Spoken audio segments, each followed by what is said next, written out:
आम बजट 2026 इस बार घर का सपना होगा साकार। महंगाई, टैक्स और ईएमआई के बीच पिस रहे आम आदमी की नज़र अब बजट 2026 पर है। सवाल यही है, क्या इस बार बजट में जेब को राहत मिलेगी? क्या 2026 में अपना घर लेना आसान होगा? नमस्कार, आप देख रहे हैं न्यूज़ 18 राजस्थान का डिजिटल चैनल और मैं हूं वंदना त्यागी। और आज बात करेंगे उस सवाल की जो हर मिडिल क्लास परिवार के मन में है। क्या इस बार बजट में घर खरीदना सस्ता होगा? क्या होम लोन पर ब्याज छूट 5 लाख रुपए तक बढ़ेगी या जीएसटी घटाने की मांग पूरी होगी? इस वीडियो में हम बात करेंगे कि आम आदमी बजट से क्या चाहता है और क्या मिलने की उम्मीद है। यूनियन बजट 1 फरवरी 2026 को पेश किया जाएगा, जिसे वित्त मंत्री निर्मला सीतारमण संसद में पेश करेंगी। लेकिन उससे पहले लोगों को भारी उम्मीदें हैं। आम आदमी की सबसे बड़ी उम्मीद ये है कि उसकी जेब पर पड़ने वाला दबाव कुछ कम हो। महंगाई, ईएमआई, बच्चों की पढ़ाई और हेल्थ खर्च के बीच मिडिल क्लास चाहता है कि बजट में सीधे तौर पर राहत मिले।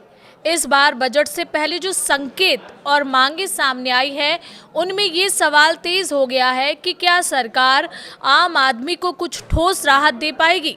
सबसे पहली नज़र इनकम टैक्स पर है। भले ही बड़े टैक्स स्लैब बदलाव की संभावना कम मानी जा रही हो, लेकिन होम लोन पर ब्याज छूट बढ़ाने की मांग ने आम लोगों की उम्मीद बढ़ा दी है। अभी घर खरीदने पर होम लोन के ब्याज पर 2 लाख रुपए तक की टैक्स छूट मिलती है, जिसे 5 लाख रुपए तक बढ़ाने का सुझाव दिया गया है।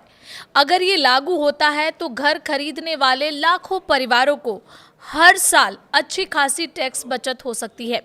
हालांकि टैक्स पेयर्स, खासकर सैलरी वर्ग और मध्यम परिवारों को राहत की उम्मीद है कि इनकम टैक्स की छूट 12 लाख से ऊपर हो जाए। कुछ रिपोर्ट्स में 15 लाख तक की चर्चा है, लेकिन ये तय नहीं है। 1 फरवरी को पता चलेगा। टैक्स पेयर्स चाहते हैं कि एलटीसीजी यानी लॉन्ग टर्म कैपिटल गेन्स या अन्य राहतों पर विचार हो। जीएसटी को लेकर भी आम आदमी को राहत मिलने की उम्मीद है। खासकर रियल एस्टेट सेक्टर ने नए घरों पर लगने वाले जीएसटी को कम करने की मांग की है। जीएसटी ज़्यादा होने की वजह से घर की कीमत बढ़ जाती है और इसका सीधा असर खरीदार की जेब पर पड़ता है। अगर बजट 2026 में जीएसटी दरों में कटौती होती है तो घर खरीदना थोड़ा सस्ता हो सकता है, जिसका फायदा मिडिल क्लास और पहली बार घर खरीदने वालों को मिलेगा। घर और टैक्स के अलावा आम आदमी की उम्मीदें रोजमर्रा के खर्च से भी जुड़ी है। स्टैंडर्ड डिडक्शन को 75,000 रुपये से बढ़ाकर 1 लाख रुपए करने, हेल्थ इंश्योरेंस पर मिलने वाली टैक्स छूट को आसान और ज़्यादा प्रभावी बनाने की मांग भी बजट से पहले जोर पकड़ रही है। बढ़ते मेडिकल खर्च को देखते हुए अगर हेल्थ सेक्टर में टैक्स राहत मिलती है तो ये राहत आम परिवारों के लिए बड़ी राहत होगी। ग्रामीण और निम्न आय वर्ग के लिए सरकार का फोकस किफायती आवास और योजनाओं पर रहने की उम्मीद है।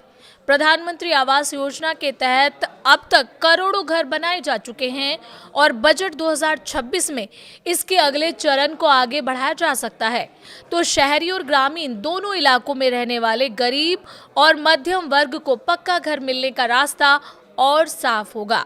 कुल मिलाकर आम आदमी इस बजट से किसी बड़े चमत्कार की नहीं, बल्कि छोटी लेकिन असरदार राहत की उम्मीद कर रहा है। टैक्स में थोड़ी बचत, घर की कीमतों में कुछ नरमी, हेल्थ और इंश्योरेंस में सहूलियत, अगर सरकार इन मोर्चों पर कदम उठाती है तो यूनियन बजट 2026 आम लोगों के लिए सुकून लेकर आ सकता है। अब सबकी नज़र 1 फरवरी 2026 पर टिकी है, जब ये साफ होगा कि आम आदमी की उम्मीदें कितनी हद तक पूरी होती हैं।